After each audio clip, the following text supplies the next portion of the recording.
En general, queridos amigos, esta noche aquí hay un grupo grande de buenos amigos. Gracias por estar aquí esta noche. Agradecerle al presidente del Sporting Club, a Juan José Medín, las facilidades dadas para la presentación de este libro editado por SN Editores, Sierra Norte Digital, que dirige con mucho acierto nuestro buen amigo Álvaro Romero.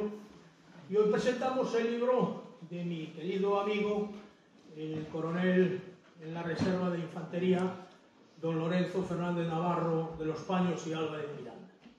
Es para mí un placer y un honor presentar esta publicación que no va a dejar indiferente a nadie. Cuando la lean todos ustedes que la han adquirido, se darán cuenta no solo de la pluma ágil que tiene Lorenzo, sino de las verdades que dice en este libro y, sobre todo, muy importante, el honor y la lealtad que engrandecen a su persona.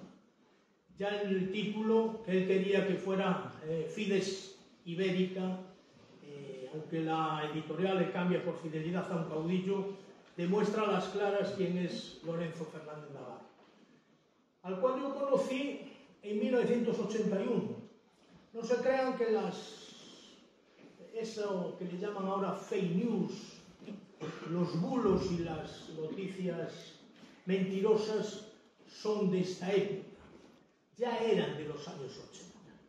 Yo he tenido, afortunadamente para mí, siempre un gran predicamento y una gran amistad entre muchísimos mandos de la guarnición de La Coruña. Aquí hay unos cuantos que lo pueden testificar, pero no conocía a Lorenzo Fernández Navarro en aquel año 1981. Un cuartillero, por no llamarle otra cosa, que no periodista, de Cambio 16, le dedicó un artículo que yo estoy buscando, lo tenía en mi casa, pero lo he traspapelado y tengo que volver a encontrarlo, que se titulaba Tejerazo a la gallega, cuando hacía mención a unos sucesos que, siendo capitán Lorenzo de la Policía Militar, tuvo un enfrentamiento con miembros comunistas y socialistas en una manifestación que insultaban al ejército, y decidió que la Policía Militar acabase con aquella manifestación con una carga. Por lo cual, el capitán entonces, Lorenzo Fernández Navarro, fue detenido, pasó a Barcelas y fue al Castillo de la Paz. Pero en aquel artículo me dedicaba a mí un párrafo. Decía que el capitán Navarro, extremista, se le considera un gran amigo de Carlos Fernández Barallobre, jefe oficioso de las bandas de la Porra de Galicia. O sea, me daba un título, para mí un honor, porque no existía aquello, pero un título evidentemente honorífico. ¿Y qué hice yo? Pues como no lo conocía, me presenté en el Castillo de La Palma y le dije: vengo a ver al capitán Navarro, él no me conoce, pero quiero hablar con él. Y efectivamente me recibió y le dije: mi capitán, yo no te conozco de nada, pero este individuo nos ha hecho profundamente amigos y vamos entonces a ser amigos si tú quieres. Y efectivamente ha sido una amistad ya indisoluble desde aquel año 81. Han pasado ya 44 años de aquella anécdota que he mantenido con mi buen amigo Lorenzo, pues unos lazos no solo de amistad, sino de unión tanto espiritual como de pensamiento político. Por eso es un honor presentarlo aquí. Yo no quiero extenderme bajo ningún concepto porque el protagonista es él, y yo soy de los que pienso que una presentación no es otra conferencia como hay algunos presentadores que lo hacen. Pero sí quiero resaltar del libro unas cosas. Van a ver que él toca en estos artículos publicados durante estos últimos años en El Español Digital, que dirige el teniente coronel Paco Vendala, en el antiguo Correo de España, en Eñe Televisión, que dirigía Álvaro Romero. Él fue declarando una serie de artículos que toca pues diferentes momentos y diferentes circunstancias de la vida española de estos últimos años. Como podrán ver, tendrán capacidad de poder leer, abrir por un lado de cualquier hoja de libro y encontrarse con un artículo, porque evidentemente son diferentes. Hablan del 23F, hablan del Sáhara, donde él estuvo en las tropas nómadas, hablan de una serie de cosas, pero sí muy importante el que se lean los 5 artículos que dedica a lo que él llama el Día de la Gran Infamia, que es la profanación del cadáver del caudillo vencedor de la Guerra de Liberación Española, vencedor del comunismo y del socialismo, Francisco Franco, que indignamente fue sacado del Valle de los Caídos por un gobierno masónico, un gobierno revanchista y un gobierno totalmente ilegítimo e impresentable. Porque si él hace en estos años, precisamente, le dedica cada año a un determinado estamento que miraron para otro lado o no quisieron saber nada con aquella indigna profanación, como fue la Iglesia, el Ejército, la Jefatura del Estado, el propio pueblo español. Por eso yo, cuando lean ustedes el libro, abran por donde abran, el credo legionario, pues cuando él escribía los artículos con un seudónimo muy dado y muy que le cae como un guante, un castellano leal, pero sobre todo esos artículos sí que los lean todos juntos porque merece la pena. Gracias, mi coronel, por la defensa de la verdad, por tu lealtad, por tu honor, por tu amor a España y sobre todo por la lealtad al invito caudillo Franco, del cual tú recibiste firmado por él el despacho de teniente. Sin más, agradecerles a todos ustedes la presencia, el coronel de la palabra. ¡Gracias, España!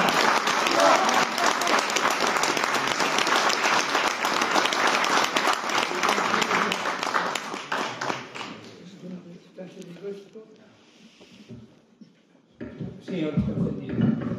Bueno, pues muchas gracias por la presentación que ha hecho Calín. Solamente quiero decir que lo que ha dicho de lo de la pluma, que es en el buen sentido, lo de la pluma es en el buen sentido, vamos a andar.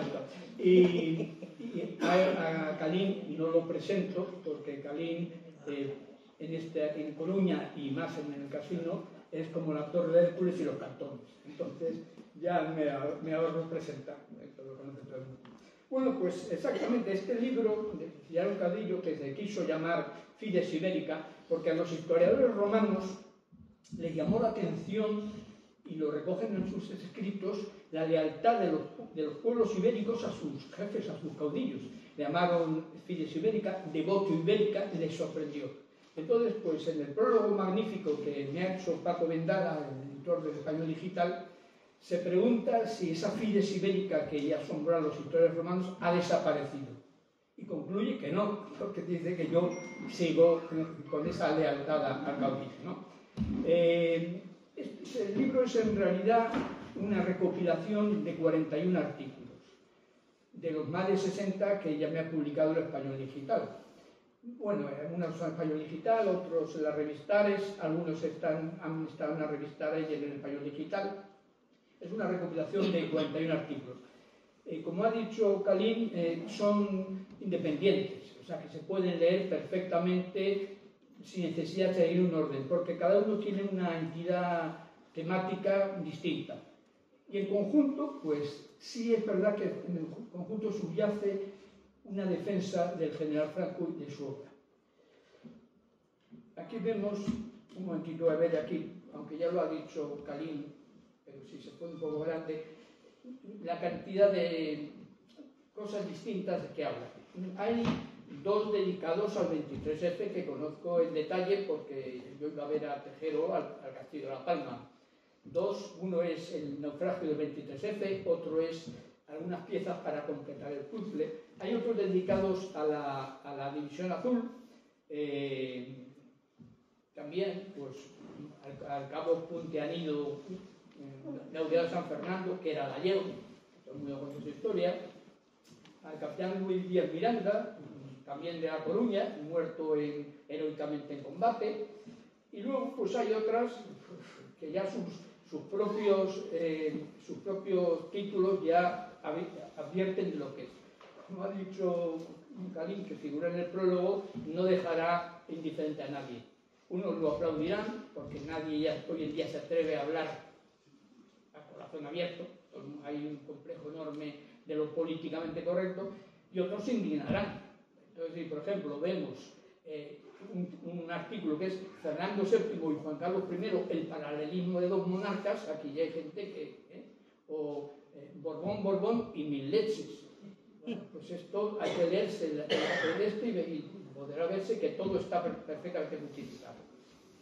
En cuanto a los artículos que se refieren a la profanación de la sepultura del caudillo, en efecto, en el 2020, al cumplirse el primer aniversario, escribí el primero, dedicado, o poniendo en la picota, a la Iglesia, que había consentidos. En el segundo año, al ejército. En el tercer año, a la judicatura. En el cuarto año, en el 2023, a la corona, y este año 24, que es el quinto año último, directamente a su santidad el Papa. Porque es el que en realidad, el que pudo haberlo evitado. Los otros se podían haber, pero bueno, el Papa era el que tuvo en su mano el no haberlo permitido. Y entonces aprovecho el artículo también para recordarle al Santo Padre que no consienta la profanación del Valle de los Caídos, porque resignificar, como llaman el Valle de los Caídos, es profanarlo, es mucho peor que destruirlo. Y pongo el ejemplo de que sería como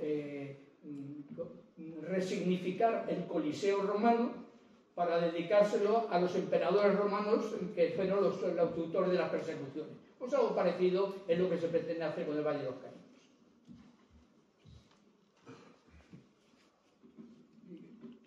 Aquí más el Holocausto Rojo del Frente Popular,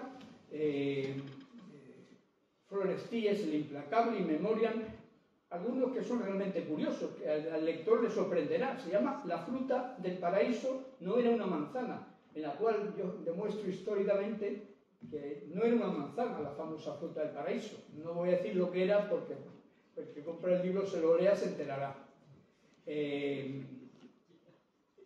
La memoria histórica, una ley iconoclasta y caimita, la Asociación Nacional de Víctimas del Frente Popular, de la que formamos parte, Calín es el presidente. No, el presidente es Pepín. Bueno, Pepín, es verdad.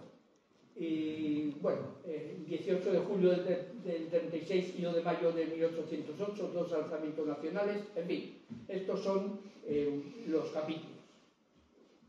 Quiero decir que estos libros se los ha dedicado, lo ha dedicado Sierra Norte Digital, cuyo director es Álvaro Romero, que ha tenido un gran valor editando este libro, porque como es un libro políticamente incorrecto, pues a lo mejor no tiene mucha difusión. Lo que sí quiero adelantar ya desde ahora es que mi única contraprestación económica a este libro son los 20 ejemplares. Ahora veo a Luis Lombán. Otro de los artículos es dedicado al tío de Ita, al héroe muerto en Cracibor, Capitán Gómez Luis Díaz Miranda. Bueno, a lo que voy.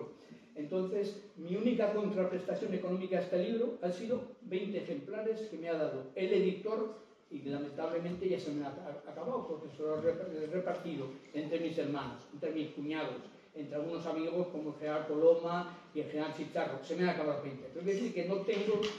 Entonces, ese dinero está sirviendo o va a servir para hacer la contra al gobierno. Todos sabemos que el gobierno, con sus fondos inagotables de reptiles, se está gastando un dineral en celebrar en este 2025, para más INRI, al cumplirse los 50 años de la muerte de Franco, para celebrar, no para conmemorar, para celebrar la muerte de Franco. Entonces han creado un famoso gran creador y están un dineral querían hacer 100 actividades para celebrar el fallecimiento de Franco. Parece ser que se les está echando el tiempo encima. Estamos ya en marzo y no han hecho más que 2 o 3. Vale. Pues entonces, Álvaro Romero y Paco Vendala han creado, contraprogramando esta inmundicia, una cosa que se llama Plataforma 2025. Entonces, la Plataforma 2025, claro, pues todo tiene, aunque son muy austeros, tiene gastos. Entonces, ¿con qué están subvencionando esa Plataforma 2025 que pretende ser la contraprogramación al gobierno en su año dedicado a vituperar la memoria de Franco? Pues con la edición de estos libros. Entonces, este que acaba de salir al mismo tiempo, El Terror Rojo y La Guerra de España, donde viene pues una relación de todos los asesinatos. Aquí tenemos a Largo Caballero, que fue el que asesinó al tío de mi padre, Marcelino Valentín Gamazo, fiscal general de la República, y a sus 3 hijos de 17, 19 y 20 años. Más fueron tan canallas que primero mataron al pequeño, luego al otro, y luego al padre, que obligaron a presenciar la... Bueno, pues este libro, El terror rojo de la guerra de España, habla de esto. También acabo de editar este otro, 50 años de mentiras sobre Franco, que es un libro colectivo, porque firmamos 10 personas en él, 11, entre todos yo, y aquí lo pongo aquí para que se vea, no sé si se lee ahí. Todo lo recaudado con este libro será destinado a financiar la plataforma 2025. El capítulo 10 está escrito por mí. Pero lo mismo, es decir, aquí el dinero que se recaude con ambos libros está dedicado a hacerle la contra al gobierno con su proyecto de denostar la figura de Franco.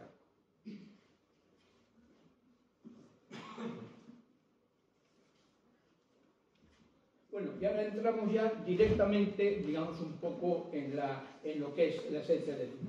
Se oye bien, ¿no? Vamos a ver. El día 15 de marzo, hace nada, se cumplieron 50 años de la jura de bandera de la 30 promoción, a la que yo pertenezco. Una promoción, como digo yo, histórica por 2 razones. Primera, porque nuestros despachos de teniente están firmados por el caudillo, por Franco. La siguiente, ya, la 31, ya está firmada por el rey. Y también porque fuimos la última que tuvimos la ocasión de ir destinados al Sáhara. Yo concretamente fui voluntario a tropas nómadas. Nosotros, en vez de salir el 15 de julio que teníamos que salir, salimos el 15 de marzo, con 3 meses de antelación. Pero en el libro, el que lo lea, lo verá perfectamente explicado, porque el gobierno de España, al menos Franco, se preparaba para hacer frente a Marruecos. Y entonces a nuestra promoción la adelantaron en la salida de la academia 3 meses, a la siguiente 6 y a la siguiente 9. ¿Con esto qué se intentaba con esto? Se intentaba en 3 años sacar 4 promociones, porque la estadística fría demostraba, y así lo demostró en la guerra de España, que en una guerra el 50% de los oficiales subalternos, alfereces y tenientes, cascan, mueren. ¿Por qué? Porque son los que tienen que ir delante.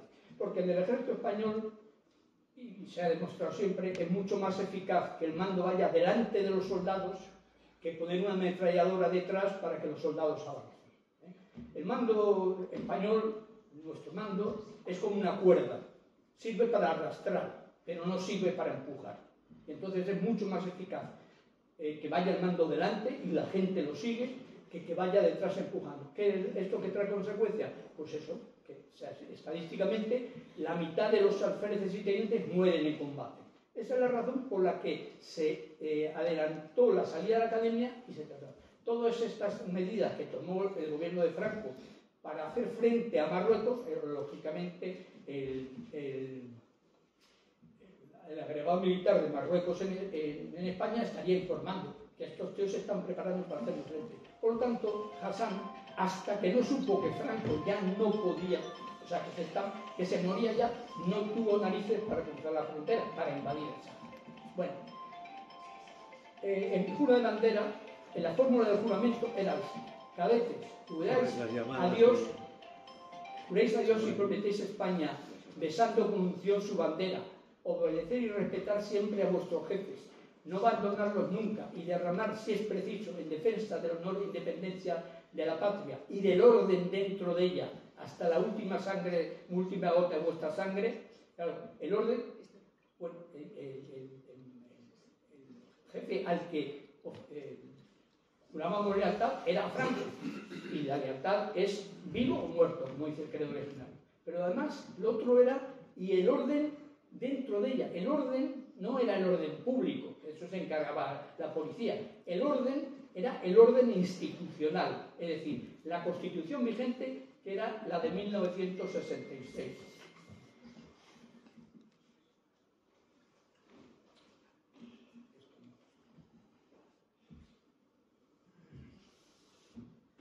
entonces el general director de la academia, por si alguno no se enteraba de lo que había jurado, hizo que se insertara en la orla, donde está la foto de esta promoción, este texto.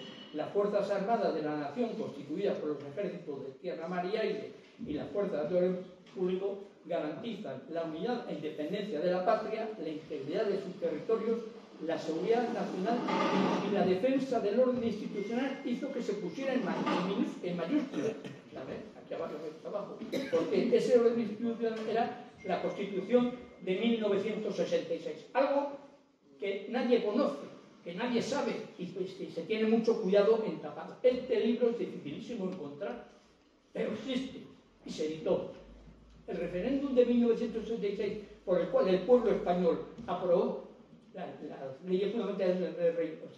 Porque esta Constitución es una, digamos, una recopilación de las leyes fundamentales del reino y los principios del movimiento nacional. Y este es el orden institucional que yo juré. Por lo tanto, como solo hay un juramento, yo no puedo jurar otra cosa. Aquí vemos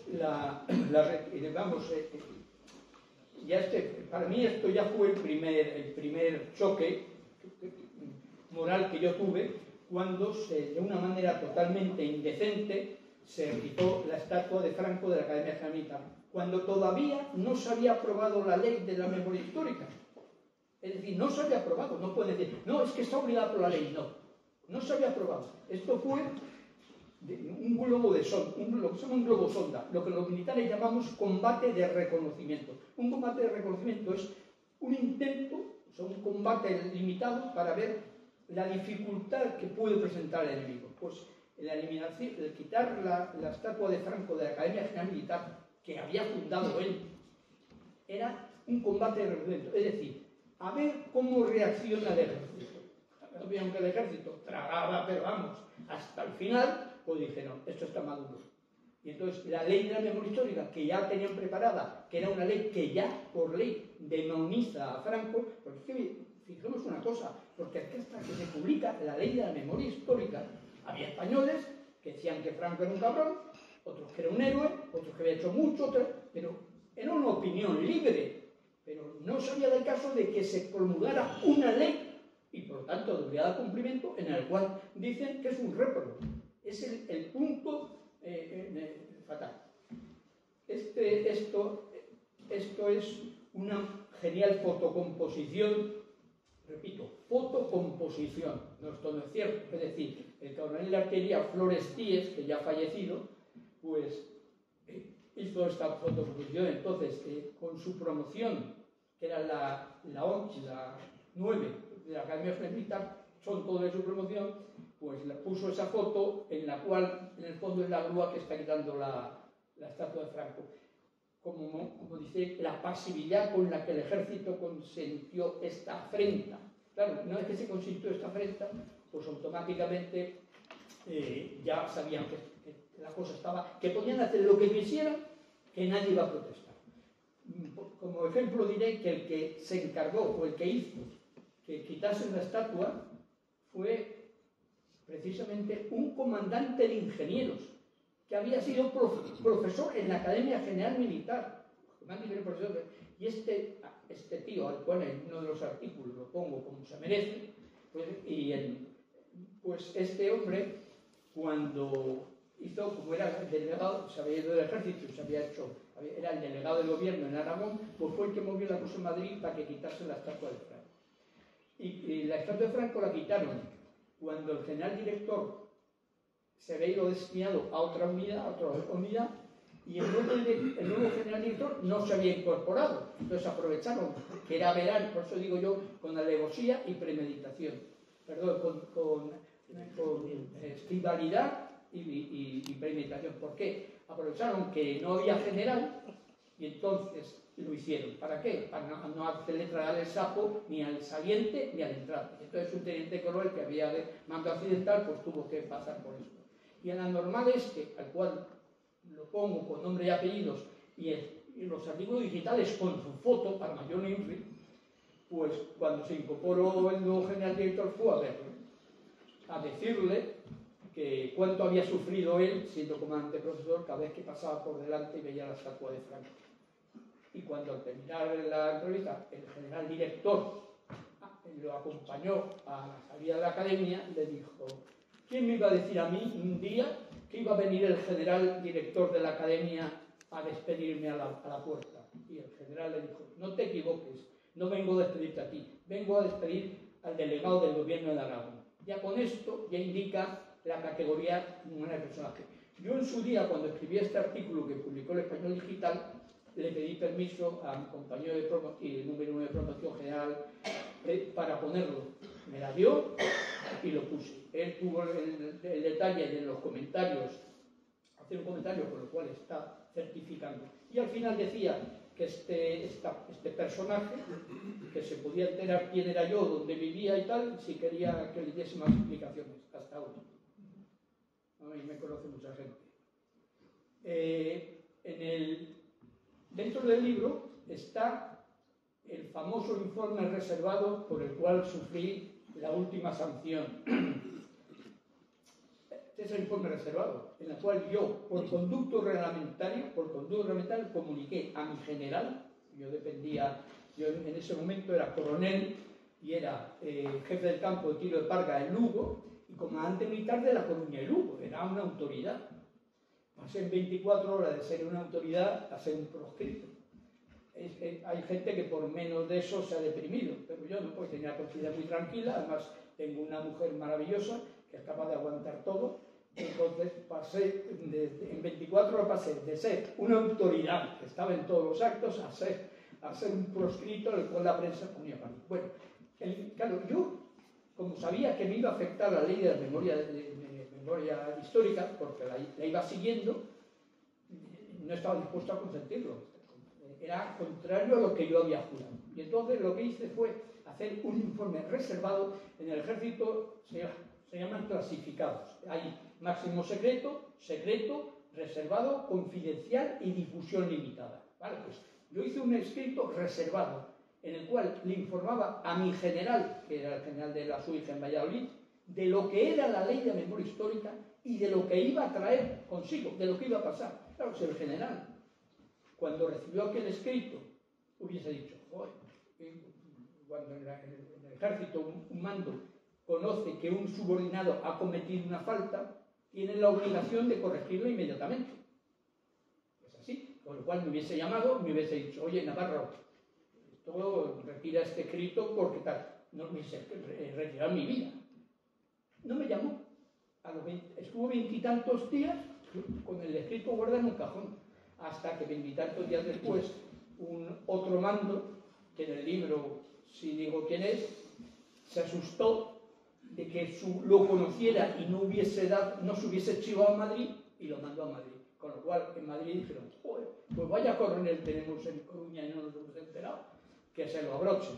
Entonces, pues, me cesaron y me arrestaron. Ahora mismo cualquiera que lea este informe reservado, que está en la página no sé cuántos, verá que se ha cumplido exactamente todo lo que yo advertí al mando que iba a pasar con la memoria histórica. Porque la ley de memoria histórica, la gente no se entera. La esencia de la ley de memoria histórica es que el 18 de julio se quebró la legalidad vigente y no puede haber otra legalidad que la del 14 de abril del 31.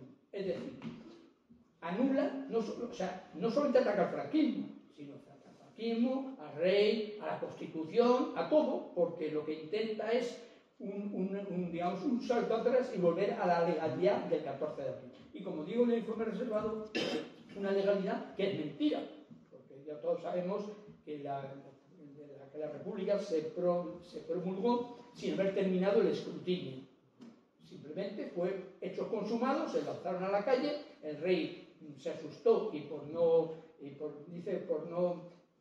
no hubiera un baño de sangre, se fue. En realidad, sí, pero lo que no se puede ocultar es que hizo una cosa muy fea, que fue primero él por carretera a Cartagena a coger el barco, y al día siguiente se fue la mujer y los hijos en el tren, que además no se subieron a la estación del norte, porque estaba toda la canalla arremolillada del Palacio Real. Se fueron a coger el tren al Escorial. Es decir, que en vez de bajarse el último del barco, y primero mujeres y los niños, se fue primero él y luego las mujeres y los niños. Entonces, esto es una cosa que es así, es histórica.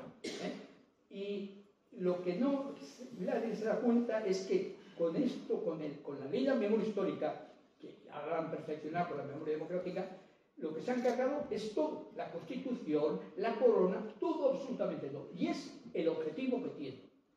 El problema está que si esto en vez de haberlo dicho el coronel comandante militar de La Coruña y Lugo, lo hubiesen dicho los tenientes generales, pues a lo mejor podía haber parado la cosa. Alguien podía haber dicho, joder, pues, que esto es razón, que esto gana por esto. No lo dijeron, y cada vez más tarde. Que nadie se asuste porque en el libro aparezca en un informe reservado, porque lo he puesto, porque está desclasificado. ¿Por qué está desclasificado? Es que ya es de circulación libre. ¿Por qué es? Porque yo, cuando hice el informe reservado, no se lo dejé a nadie, ni a mis hermanos, ni a nadie. El único que lo leyó, pero que no lo tuvo en la mano, fue el general Coloma. El general Coloma, estando en Madrid, se enteró que yo estaba arrestado en La Coruña, cogió el tío del coche y se presentó, llegó a las 4 de la mañana a casa, estuvimos 3 horas, y a las 3 horas cogió el coche y se volvió a Madrid. Entonces, él lo leyó, pero no tuvo una copia. Cuando yo en el periódico vi que se reproducían renglones literales, totalmente literales de mi informe reservado, supe que alguien lo había dado a la prensa.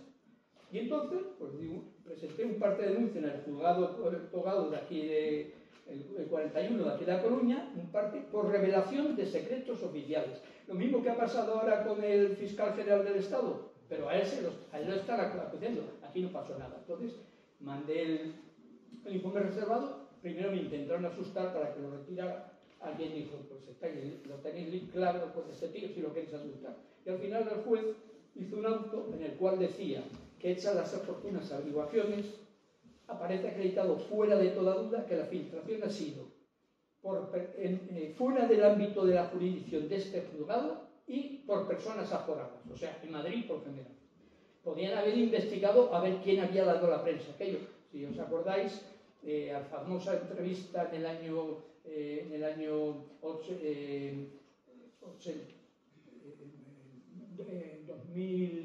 2007, la famosa entrevista a Iñaki Gabilondo, en la cual Zapatero le dice que interesa que haya tensión, ¿verdad? Y dice, sí, nos interesa que haya tensión. Pues dentro de ese interés de que hubiese tensión de cara a las elecciones generales de marzo, pues está filtrada la prensa esta. Bueno, el hecho es que, claro, no sabían cómo meterle mano al asunto. No querían cacarse ni al GM, es decir, ¿quién había sido el que había dado esto a la prensa? Y entonces, un jurídico poco inteligente no se le ocurre mejor cosa que hace un auto en el cual dice, que es lo que pone aquí en el periódico, dice que no había responsabilidad ninguna por dar un documento reservado militar a la prensa, porque ese documento estaba indebidamente clasificado. Se había clasificado indebidamente. No reunía condiciones para ser un documento clasificado.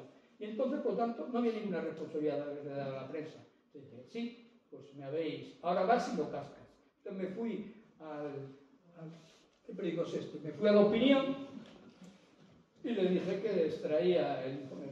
Me dijo la periodista, ¿cuánto hemos buscado ese documento? ¿Cuánto hemos buscado aparte? ¿Cuánto? Pues mira, aquí lo tiene. Bien. No le voy a dejar yo el documento clasificado, pero le dejo una resolución judicial, que es un documento abierto, y usted aquí lo tiene. Entonces, el periódico no solamente publicó el texto íntegro, sino que encima una foto aquí, no se ve aquí abajo, recortan donde el juez militar dice que no hay ninguna responsabilidad por darlo a la prensa. No, pues ahora vas y lo cascas. Claro, ya dijeron, vamos a dejarlo por imposible porque este tío lo único que hace es crear más problemas. Y ahí quedó la cosa. Con lo cual, digamos, este documento que ahora está en un libro público, también es cierto que solamente, así como el informe reservado mío y mi arresto y todo eso había salido en toda la prensa nacional, incluso extranjera, esto solamente salió exclusivamente en La Opinión. En ningún sitio más volvió a salir. ¿Vale? Porque los que tienen la información lo tienen en su mano. Entonces, pues ha quedado, pero bueno, en el libro está. Bueno, aquello me supuso que me impusieran un mes de arresto y bueno, el mes de arresto me impone el general Minea, cabeza de Herrera, dice que en mi informe reservado, que él había tenido 20 días en sus manos sin que me hubiese llamado para molestarme, para pedirme que lo retira, para nada, no tuve. Pero luego, cuando el GM, que era Carlos Villaturrao, le impuso que me arrestaran, me arrestó. Entonces, esta es la solución judicial y dice que mi informe reservado, aunque en el cual yo estoy contestando por el único conducto que me deja la disciplina, que es un informe reservado, a mi mando sobre una cosa que me han preguntado. Entonces, pues no juegues a demócrata, no me preguntes nada. Si me preguntas, pues oye, te traje de oír lo que yo quiera decir. Me has preguntado, yo te he contestado. Entonces, hace dice que en mi informe reservado, a través de la crítica partidista, no sé si el cursor se ve en la pantalla o no. Sí, se ve, sí. La conducta del señor don Lorenzo Fernández Navarro Peñascal, a juicio de la autoridad que suscribe, infracción de los deberes, tal. A través de la crítica partidista a la promulgación de una norma que, en cuanto a tal disposición integrante del ordenamiento jurídico, es de obligado cumplimiento por parte de la Administración militar. Todo yo, en mi recurso, que no iba a servir para nada, evidentemente yo sabía que el recurso no me iba a servir para nada y me iba a quedar con el arresto y no me lo iban a quitar, ¿no? Bueno, el arresto primero, luego me abrió el expediente judicial para mandarme preso a Alcalá de Henares, pero bueno, ahí otro general consideró que no era justo y dijo que no. Bueno, entonces en mi recurso en ningún momento intento defenderme diciendo que no, al revés, lo que intento es, y le pongo, el escrito, como dice que en mi escrito hago consideraciones partidistas, le digo al general, el escrito de conclusiones tampoco puede ser considerado partidista, en cuanto no corresponde ni hace referencia a ningún partido político. Cabría en todo caso decir partidario, en cuanto puede inferirse que en el fondo del mismo subyace una defensa del general Franco y de su obra, algo que no debe ser considerado grave cargo contra un soldado que lo tuvo por jefe y cuyo primer despacho oficial está firmado por su autoridad, y mucho menos deberá ser sancionado por un mando al que alcanzan de igual fin. Claro, en general, cuando leí esto, diría, o sea, que a mí me arresta por defender a Franco, pero si yo era teniente y tú eras capitán, ¿qué me vas a decir a mí? Bueno, esto es Ribadeo, ¿no? Sí. Esto es Ribadeo, esto es hay un artículo del libro que se llama es iconoclasta, es decir, se han cargado todo. Entonces, digamos, un escudo en la Gran Piedra, pues lo han masacrado en el antiguo ayuntamiento de Ribadeo. Lo que pasa es que, claro, a pesar de todo, se ve. Esto es una escritura de Ribadeo. Mira, el escudo del águila. El escudo del águila que está en la primera página de la Constitución. Pero se han encargado de decir, joder, que no se puede sacar a la calle, que es un delito. Hay que explorar, lo cual en el libro está perfectamente explicado cómo es mentira y cómo había que salir con él porque es mentira. Bueno, esto es Ribadeo, pero es que aquí lo tenemos más cerca. Es que el Coltón aquí en La Coruña, a 80 metros del gobierno militar, a 300 metros de la Capitanía General, ha permanecido toda la horrible dictadura sin que nadie la haya quitado. ¿Por qué? Porque cuando hicieron el colegio era en plena república, pusieron el escudo y nadie se preocupaba de quitarlo. Y estos son los que dicen de libertad y que hemos recuperado la libertad después de la muerte de Franco. El escudo de la república durante 40 años en La Coruña y nadie se ha metido con él. Y si hiciésemos una búsqueda de estas cosas, encontraríamos montañas. Aquí en la Comandancia de Marina lo que han hecho ha sido, en vez de cargárselo, por lo menos le han puesto ahí un capuchón, que a lo mejor un día se quita el capuchón y está, es que el otro lo han destrozado. Esto es el Banco de España en Orense, el escudo de la República, también desde entonces. Nadie lo ha quitado. Esto es más sangrante todavía, porque esto es Correo del Ferrol del Caudillo, que está justo enfrente del gobierno militar. O sea, lo que era el gobierno militar de Ferrol, enfrente está Correo del Ferrol. Y aquí tenemos al escudo de la República, aquí, que también ha aguantado toda la visita de Franco a Ferrol, y nadie le había quitado. Esto es la estación de Atocha en Madrid, con la corona republicana, y aquí no tengo la foto, pero aquí a la izquierda está el Ministerio de Agricultura, también con un pedazo de escudo de la República que no se nos ha estado quitando. Y ahora entramos en este libro. Este libro es muy difícil de encontrar, pero yo tengo la suerte de que lo encontré. Se llama En defensa de la República. Se ve bien, ¿no? En defensa de la República. Esto lo tuvo que hacer la propia República para defenderse. Porque es que la República la salvó Franco. En la Revolución del 34. Pues la República, ante automáticamente toda la masonería europea y todo el mundo en contra de la República, se impuso a la sublevación de octubre.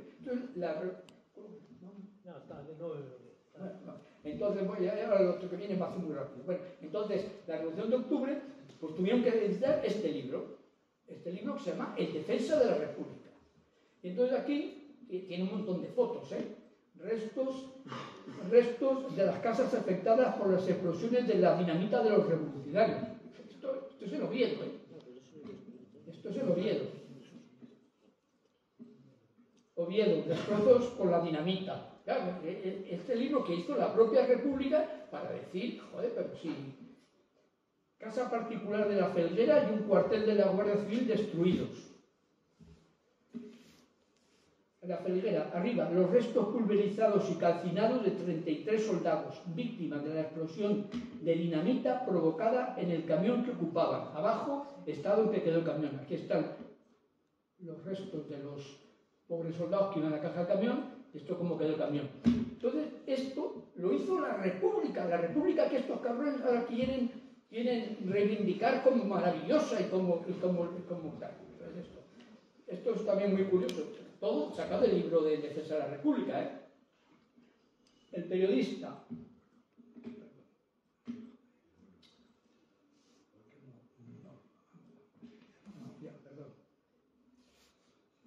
El periodista. Don Javier Bueno y Bueno, director de Avance, diario socialista de Oviedo, fotografía que muestra claramente las llagas furunculosas que padece y que se han hecho pasar torpemente por huellas de supuestos martirios. Esto del doctor, y el certificado médico no lo he podido leer bien porque es difícil, pero parece ser que son huellas furunculosas de una sífilis. Entonces este tío tenía pues ahí sus huellas furunculosas de sífilis y las hacen pasar como que ha sido torturado por los que han ido a someter a los sublevados contra la República.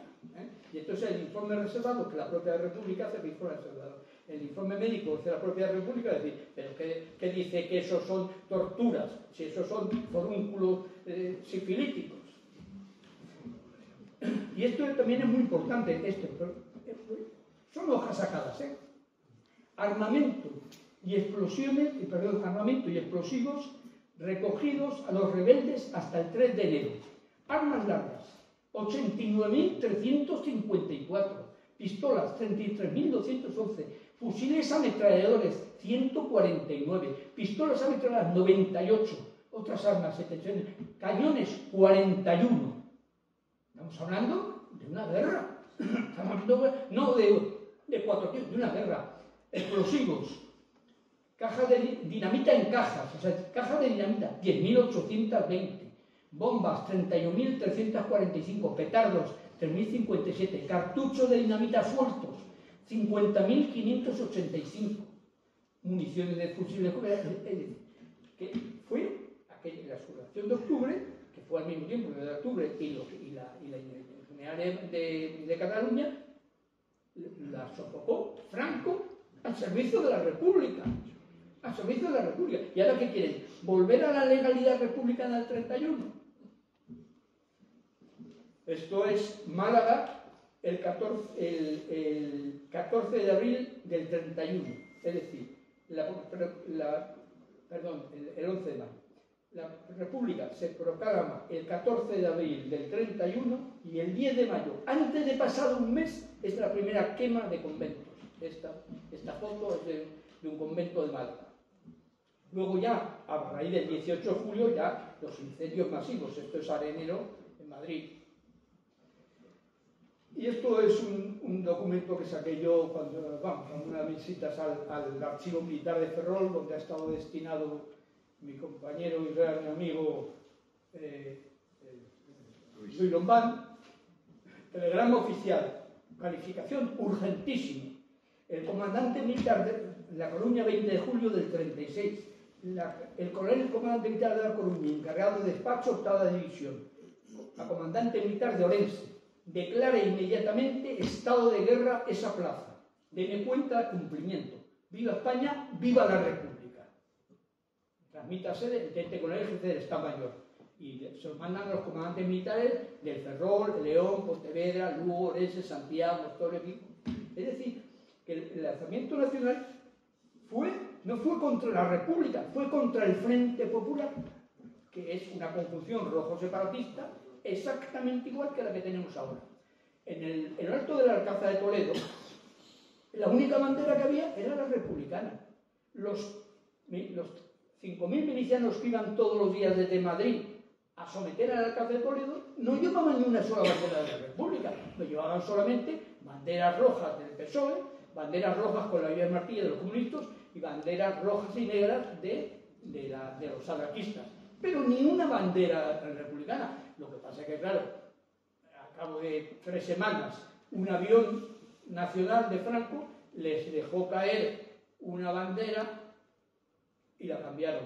Le dejó una bandera roja igualda, que era la que traían los que venían a liberarlos. Pero repito, aquí viva España, viva la República. La Puerta de Alcalá de Madrid, con sus caras de los revolucionarios rusos. En ningún sitio de la España nacional se oyeron voces de muera España, viva Alemania, ni muera España, viva Italia. En cambio, en zona roja era muera España, viva Rusia. En la zona nacional, nunca. Esto para Cuello Jarama, que es una foto que he hecho hace poco porque fui con el general Coloma, fuimos con el general Coloma y hice esta foto, que es tremendo lo que fue aquel genocidio, ¿no? El último capítulo del libro se llama Nacimiento de un réprobo y está dedicado precisamente a Santiago Carrillo. Está bien, además es bonito, bonito está como está redactado, ¿no? Porque simulo que él estaba soñando y de pronto estaba soñando con el asiento de Paracuello y de pronto se muere. Hay que leer el último artículo. Bueno, sí, y entonces esta es la ilustración, ¿no? Aquí Santiago Carrillo bajando el infierno y dice, ¿se puede? Y le dice el demonio, bromeas. Este es el último dibujo. Bueno, porque no he dicho ahora, lo digo ahora, ¿verdad? Ante la imposibilidad de en un libro poner todas las ilustraciones de los artículos en digital, porque entonces el libro en vez de tener 500 páginas hubiese tenido 1.500 o 2.000. Y aparte sería inviable económicamente porque los libros, cuando tienen ilustraciones, son carísimos. Entonces, ¿qué es lo que se ha hecho? Poner al final de cada capítulo el enlace en internet. Entonces, el que al leer el artículo tenga curiosidad por ver ese documento que se cita o esa imagen que se tal, pues lo único que hay que hacer, entra en internet, teclea el enlace y ahí ve el artículo en formato digital. La ventaja que tiene el formato digital, ¿cuál es? Que ve todos las imágenes, ve todos los documentos, todo. Y yo creo que es una cosa muy importante, y es que pueda acceder a los comentarios que han hecho los lectores, porque hay algunos artículos que han tenido 40 y 50 comentarios, casi todos a favor, algunos en contra. Yo, por supuesto, a todos les he contestado, pero entonces digamos que da una idea muy buena de lo que fue el artículo en su momento. Esto es el escudo que se ha suprimido. Claro, fijemos que ahora mismo el problema está en la unidad de España. Joder, pero en un escudo en que ya decía que era una grande y libre, ya no habría problema. Por eso puse yo esta bandera. Esta bandera que estuvo 3 años con la Constitución. 3 años con la Constitución. Que me digan que es anticonstitucional. Bueno, esto es una cosa que yo, como un resumen, ¿no?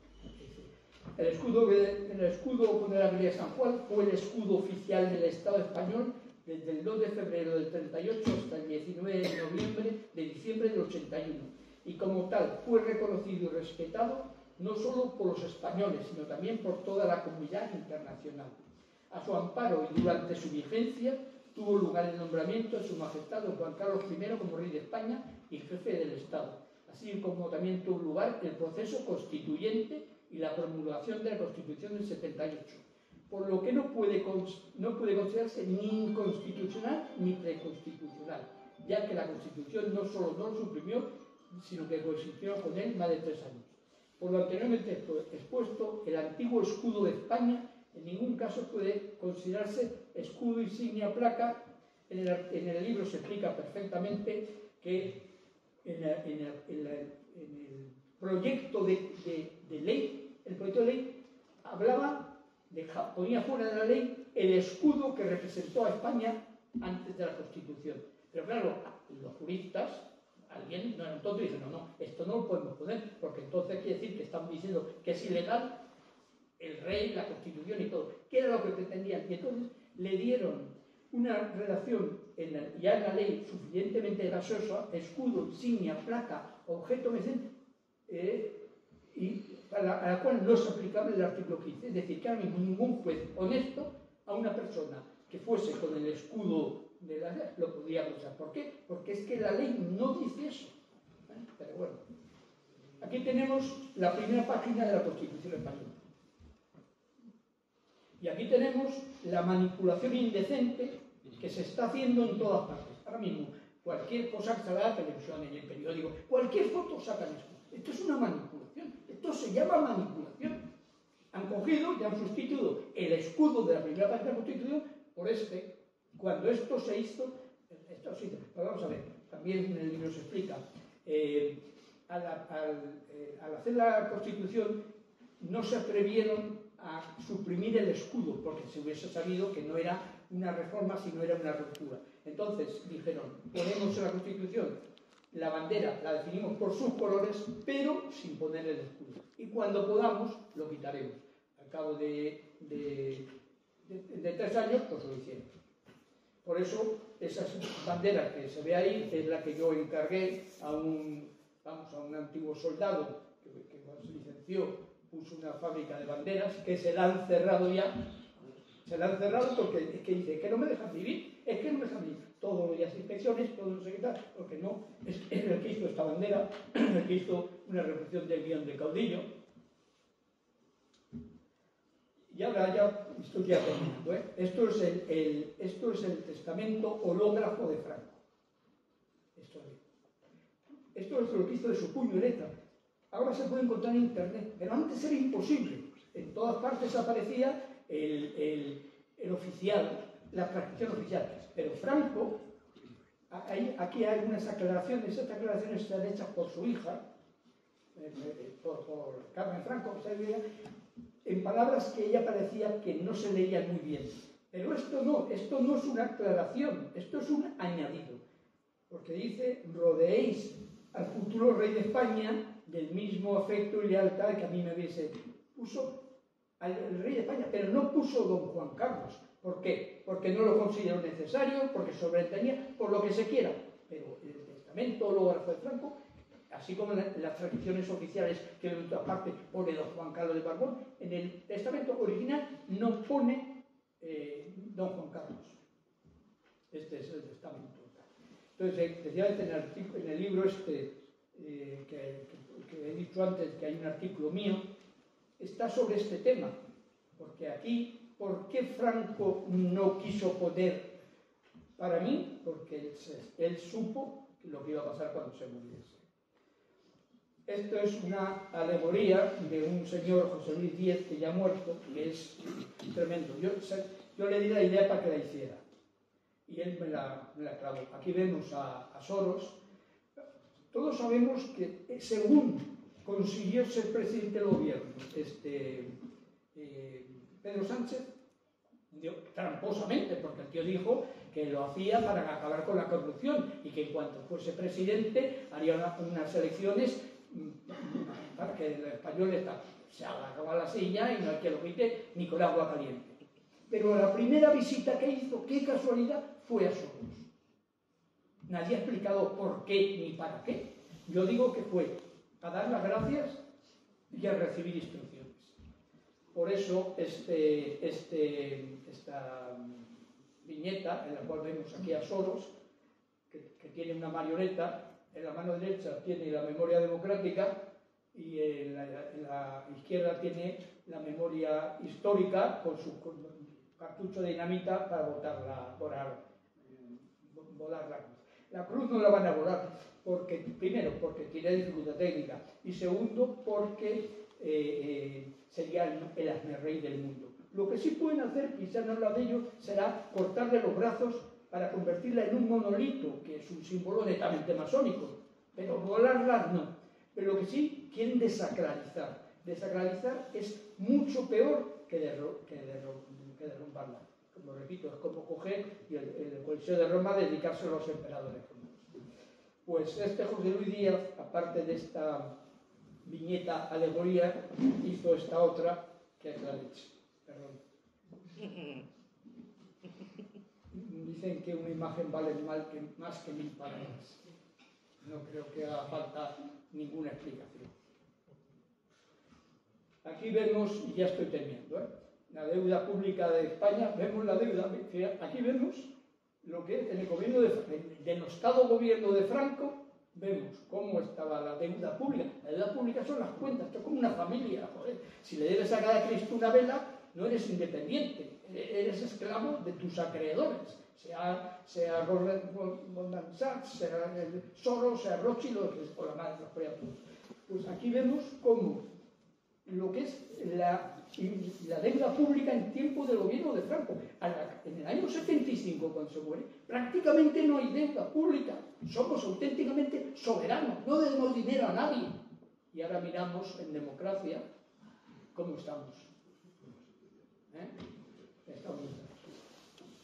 Bueno, pues ya para terminar voy a hacer mías las palabras de Blas Piñar cuando dijo que frente a tantos que eran franquistas hasta la muerte de Franco, yo seré franquista hasta mi muerte.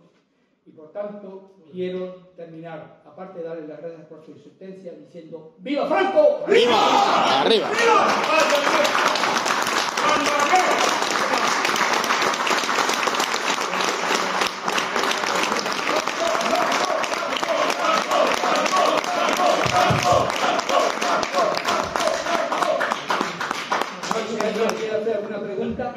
Puedo decir una cosa, que muchas de las preguntas que seguro que alguien quiere hacerme están perfectamente explicadas en el libro, están explicadas en detalle.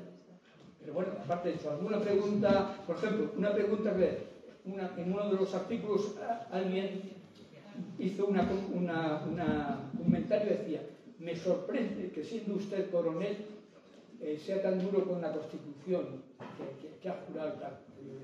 Yo, a Dios gracias, no he jurado la Constitución, no me he visto en la tesitura de jurarla. Sería absurdo que yo ahora dijese, lo hubiese jurado, no lo hubiese jurado, porque no se dio la circunstancia. Lo que sí digo es que en el caso de que me hubiese visto obligado a jurarla para que me diesen el mando de un regimiento, cosa que desgraciadamente no pasa, pues a lo mejor la habría jurado diciendo, con una reserva mental, diciendo, juro la Constitución como Su Majestad el Rey juró los principios fundamentales del movimiento y las leyes del Rey. Pero habría sido con grave daño moral, porque yo soy un hidalgo español y él es un Borbón.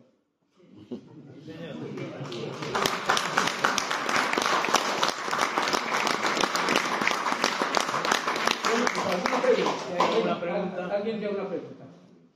Venga, algunos de mis antiguos amigos y subordinado soy, el venir a verme después de tantos años, ¿verdad? Además, que quieren regalarte algo que tienen ahí. Entonces, el mayor regalo es su presencia. Antiguo policía militar de hace 45 años. ¿Para qué se conserva? Joder, como un chico. Hay también aquí 2 o 3 guerrilleros. Espera, que me separo. A ver, explícalo. Yo no he seguido con la carrera militar, yo son las artes marciales, y como la máxima autoridad de Galicia para la Federación Internacional de Taekwondo, quise nombrar al coronel, para mí mi capitán, el mayor rango que podemos dar, que es el cinturón negro octavo dan, ¿de acuerdo? Muy bien.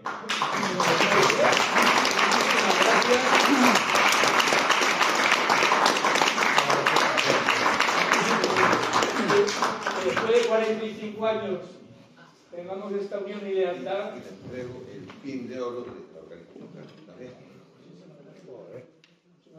Lo que pasa es que estoy yo ya para un poco perdido,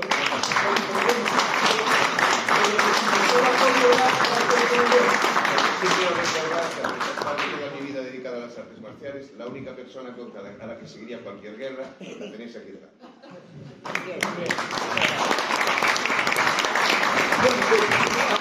Si alguien quiere hacer una pregunta, pues el momento, aunque yo comprendo que sí. La gente espera a leer tu libro, entonces... Correcto. Yo. A ver. Hablaste antes de lo del Valle de los Caídos, cuando sí. exhumaron a Franco, y que podía haberlo evitado su santidad. Era el único... Vamos a ver. Su santidad, he leído en algún sitio y he visto una película que algo trataba de eso, tuvo algo que ver con el régimen de Videla en Argentina. Para defender a los curas de la orden de jesuita, me parece, ¿no? Sí, jesuita. Es tratamiento de jesuita. Entonces, a la vista de esto, pues le quería hacer una pregunta. Es católico, por supuesto, porque es el Santo Padre de la Iglesia Católica. ¿Qué ideología crees que tiene? Porque la tiene. Vamos a ver. No lo sé, pero desde luego... Otra cosa. Bueno, es igual, no pasa nada. La segunda, hablaste de lo de tu informe, que yo lo leí en su día, tal. Bueno, sabes que lo sabía, ¿no? A mí un compañero mío, que estaba en el Ministerio de Defensa en esas fechas, me dijo que la filtración salió del Ministerio de Defensa. Hombre, claro. Del Vamos a ver. Ministerio de Defensa. Perdona, es más, el general jefe... Conoces al que me lo dijo, además, ¿eh? El general jefe... Te doy pistas desde Santander, de Santoña, cerca de Santoña. Sí, mira, el general jefe, Yagüe, está muy indignado, porque además fueron tan mierdas en Madrid que para tapar la filtración se lo pasaron primero a La Voz de Galicia. Lo publicó en La Voz de Galicia y al día siguiente se hizo eco toda la prensa de España. Yo me enteré en la víspera porque me llamó un cabo primero y me dijo que tenía un amigo periodista, me dijo mi coronel, que mañana sale el informe en la prensa. ¿Qué me estás diciendo? Sí. Entonces, lo que hicieron fue, en Madrid, filtraron a la prensa trozos del informe reservado, pero se lo filtraron a La Voz de Galicia. La Voz de Galicia lo publicó y al día siguiente ya se hizo eco total. El general Yagüe, que lo sabía, se puso un carreo tremendo, porque era como para que pareciese que había salido la filtración de La Coruña, cuando había sido de Madrid. Son las cosas de los servicios de inteligencia El Ministerio de que Defensa, funcionan. el topo del país. El topo del país. Pero fíjate, El que le da al país las informaciones antes de que salgan en el boletín oficial del Estado. Pero curiosamente, aquella noticia sobre el informe de la memoria histórica y todas las consecuencias mediándole tal, se publicó en toda la prensa nacional y me han dicho que también en alguna internacional. Cuando yo conseguí que el periódico este de aquí, de la calle La Franja, lo publicara, nadie se hizo eco en ningún lado. Ni que por lo menos ahora está en las hemerotecas y ahora está en el libro. Bueno, pues ¿alguna pregunta más? Pues nada, agradeceros a todos vuestra presencia. Es un placer contar con